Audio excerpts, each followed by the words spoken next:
Hi అండి. Welcome to my channel. మీకు గనుక మా వీడియో నచ్చితే తప్పకుండా లైక్ చేయండి, షేర్ చేయండి, సబ్స్క్రైబ్ చేసుకోవడం మాత్రం అసలు మర్చిపోకండి. ఇంకా వైష్ణవికి ట్రాన్స్ఫర్ అవ్వడంతో వీళ్ళైతే గుడికైతే వస్తారనమాట. ఆ గుడిలోనే వెన్నెల ఉంటుంది. ఇంకా వెన్నెలకైతే మత్తించి వాళ్ళ పిన్ని పక్కనైతే కూర్చోబెడుతుంది అనమాట.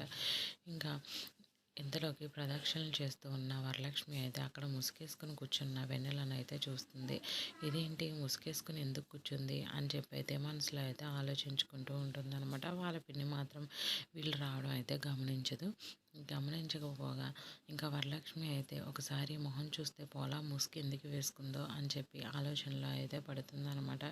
ఇంకా వెళ్ళి కొంచెం కొంచెం వెన్నెల ముసుగైతే పైకి లేపుతూ ఉంటుంది. అక్కడున్న వెన్నెలను చూసి ఒక్కసారిగా వరలక్ష్మి అయితే షాక్ అవుతుందన్నమాట. ఇదేంటి వైష్ణవి ముసుగెందుకు వేసుకుంది అని చెప్పి వరలక్ష్మి అయితే షాక్ అయ్యి అలానే చూస్తూ ఉంటుంది. మరి వెన్నెలని వరలక్ష్మి కాపాడుతుందా లేదా నెక్స్ట్ ఎపిసోడ్లో చూద్దాం. Thank you for watching. Please like, share and subscribe.